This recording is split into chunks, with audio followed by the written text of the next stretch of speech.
Turn around for your picture. Charlie, got just Yeah. Now, along with this, we have a token of our appreciation. We have a nice gift card. This is a $100 gift card collected by monies from the members. That's also for you, Rich.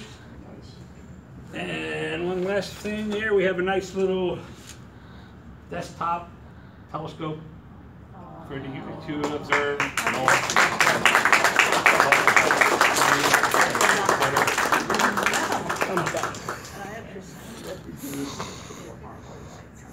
Thank you, Rich. Thank you.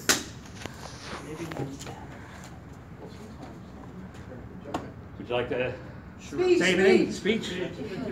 I'll step aside. So, my wife said I'd probably get up here and just say thank you and then go sit down. But you can't disappoint her.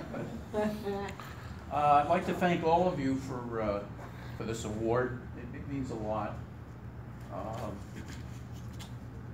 Partly from the standpoint, Eric was a friend to all of us, and many of us built a nice relationship with him.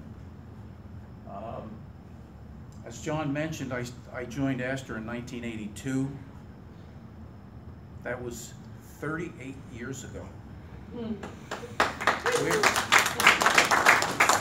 Where did the time go? Just zipped right along, I guess. I've had a few events recently that caused me to just take a step back and look at what I've done over the years, because I've done things, you do things, you don't think about it, you just charge forward, you do this, you do that because you like it, it's fun, it helps people out. I'll digress for just a moment. Many of you know I teach here at the college as an adjunct, so I'm not a full-time faculty member, but they do promote adjuncts. And so I was kind of put in for an application. I was this way and that way about it. And I says, I really didn't do that much. I don't expect to get a promotion out of this. So I put a portfolio together, and as I followed the guidelines for the promotion, and as I started to fill out the information for each of those criteria, I found out I did a lot of things. I didn't even realize it. And of course I did get the promotion, so that was a couple of years ago. But it's the same thing here. It's like, I joined Astra, we started to do things, and I never particularly took stock of what I did. It's just, another second Friday of the month, we go to the Astor meeting. Oh, I'm giving a presentation this time, or something else is happening. As John mentioned, Eric did a lot of the work. He didn't call himself president. I don't think he ever had any particular title. He was just the one who kind of ran things. He did all the work. He was the treasurer. He wrote the newsletter. He brought the goodies, and that was it. And every once in a while, somebody would give a presentation. So I, at one point, approached him. I said, "Do you have an idea for a presentation?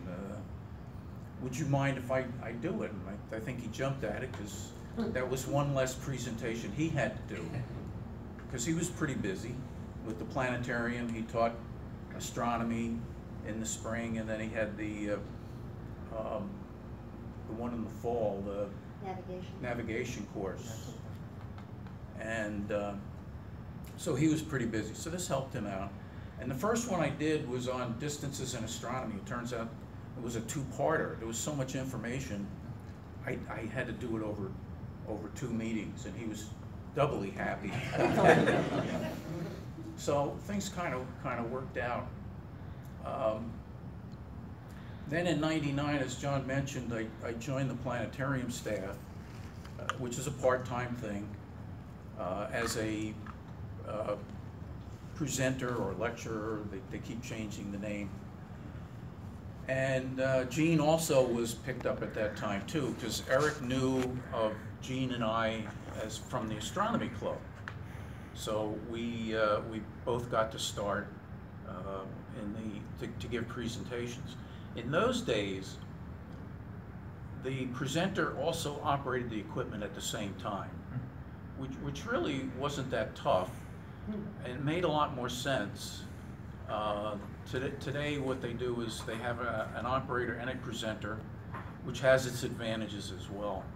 But I remember my first show, and Phil's not here tonight, but he would remember it very well also, is Season of Light.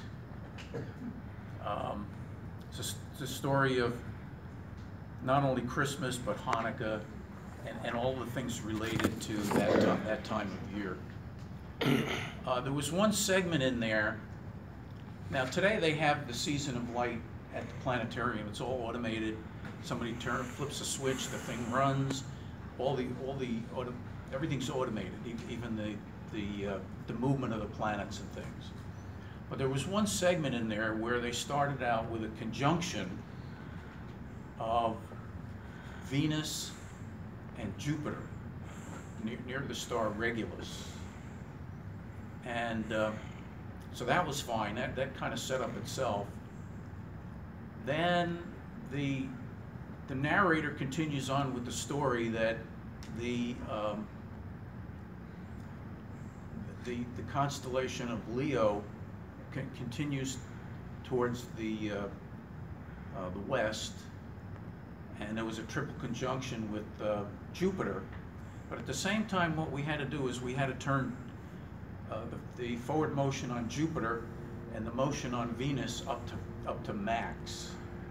So Jupiter was going to the west, Venus was going towards the east. It was going back towards the sun and going to come around the sun to the other side, and they were supposed to meet up.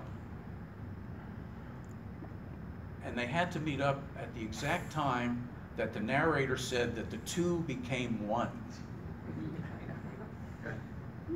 And it's like, how am I going to do this, you know? And so I kind of got it down, and Phil remembers that. If he was here, he'd be shaking his head. Yeah, that was a fun time. Today they don't have that problem.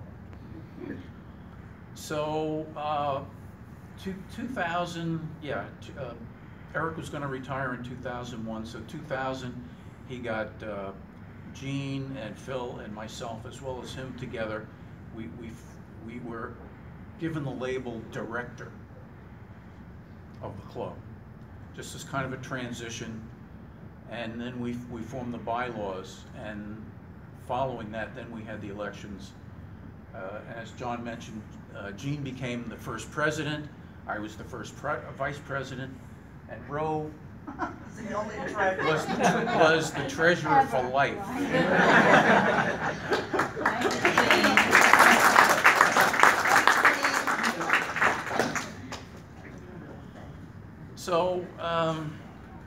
So here we are today, 38 years later.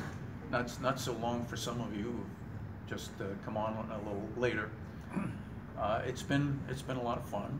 It's been we've seen a lot of people come, a few leave along the way, and the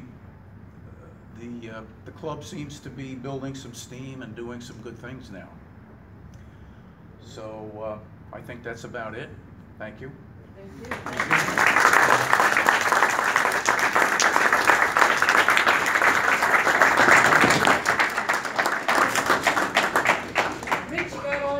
All my stuff. It's not going.